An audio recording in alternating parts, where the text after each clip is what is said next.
What is up, you guys? Oh my gosh. So, y'all already know in the last video, I was telling y'all I was exhausted and your girl is feeling refreshed. I'm nicely tanned.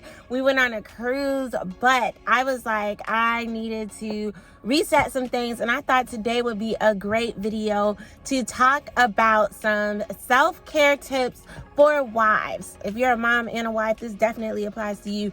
If you're a mom and not a wife, this could definitely apply to you, and in general it could apply to a lot of people, but I was definitely thinking about the wives when I was putting this video together, because I was just like, man, like, you can have a lot going on. Like, as women in general, we do a lot for a lot of people, and so I thought of some self-care tips that you should definitely be having in place.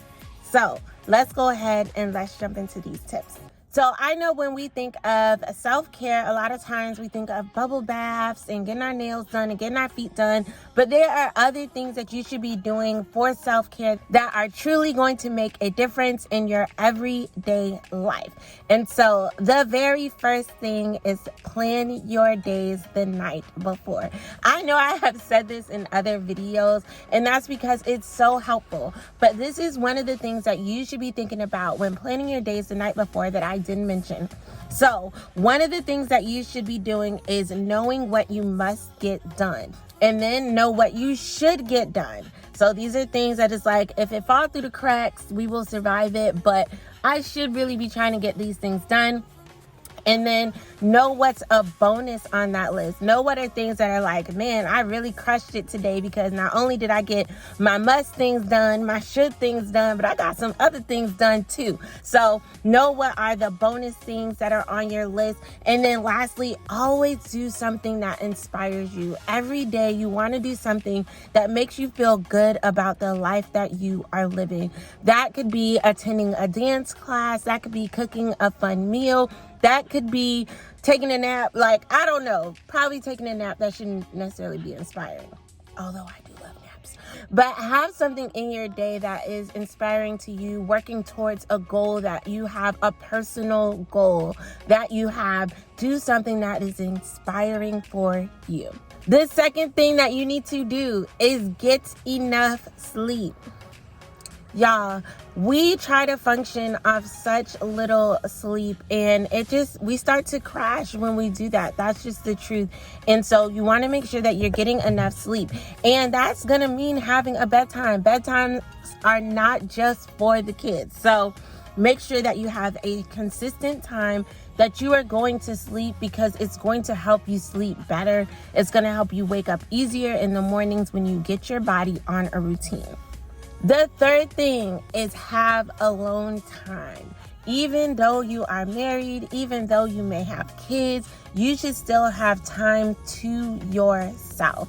Time to yourself allows you to re-energize, to sit, to think alone with your thoughts, to just have some quiet time. That's really important. So you shouldn't be spending every waking moment in the day with someone else, even if it's someone you love. I love spending time with Vicky. He is amazing. I love him so much. But I still have my alone time. It's very important. And the fourth thing that I would say, set boundaries. You guys, this is really big, because like, I'm a wife, but I have kids too. And these children will literally follow me into the bathroom if I let them. And I had to be like, y'all, you cannot come in the bathroom. Bathroom time is for me alone. This is a boundary. Do not open that door. If I'm using the bathroom, whatever you need can wait until I come out. Go ask your dad if you want juice, or you could just wait till I come out to give you the juice. Like, don't come in here. I'm using the bathroom.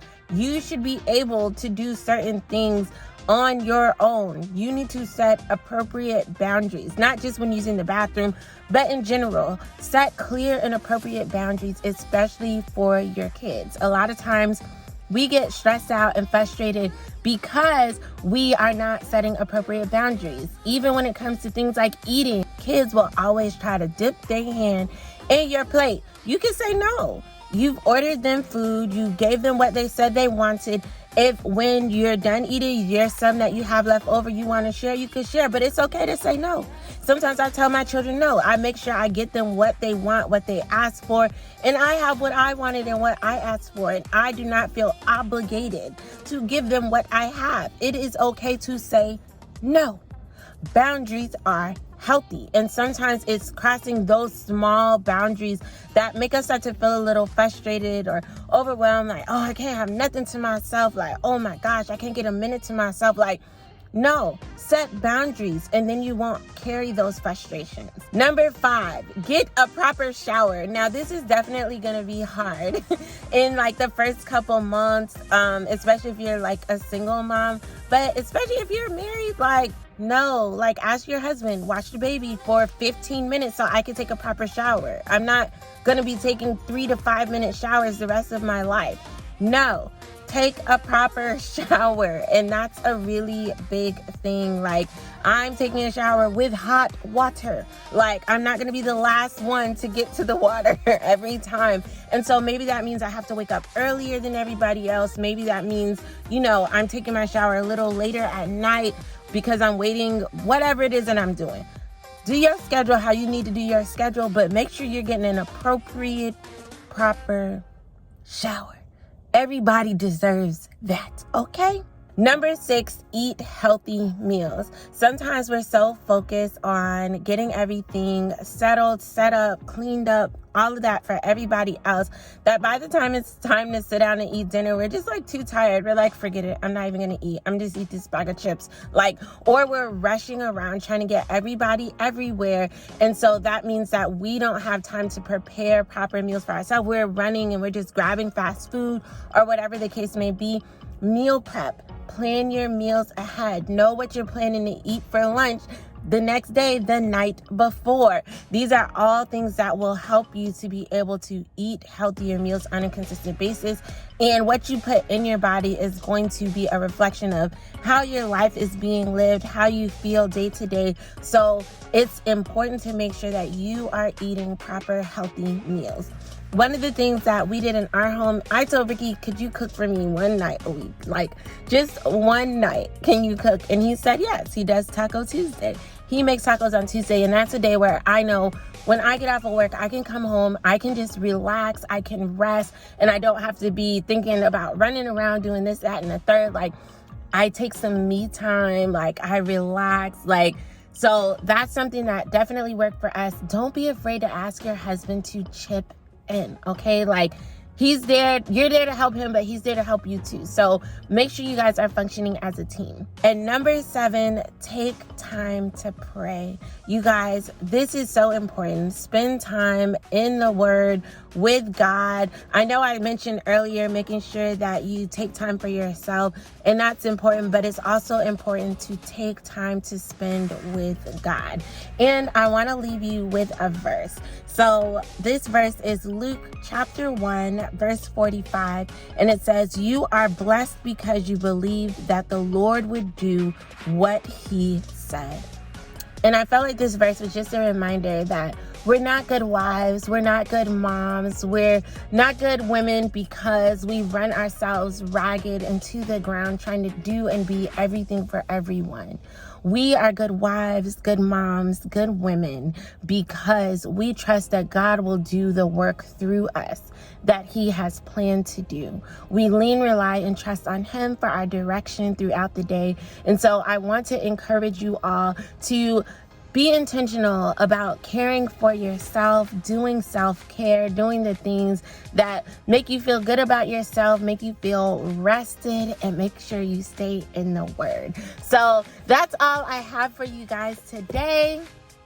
I'm so glad I'm feeling better. I'm not gonna lie, I also had my venti cup Starbucks. Today, this 4 shots of espresso, they get your girl going. But yeah, so make sure you subscribe to the channel. I'm definitely going to be giving you guys some more like wife life content, just, a look inside my life, what I got going on. You guys know, if you don't know, we are making a major move to Johannesburg, South Africa, and things are tracking. I'm going to do an update video coming soon on just the progress that's being made with that. I'm so excited. Such great things ahead. So yeah, make sure you hit that subscribe button, and until next time.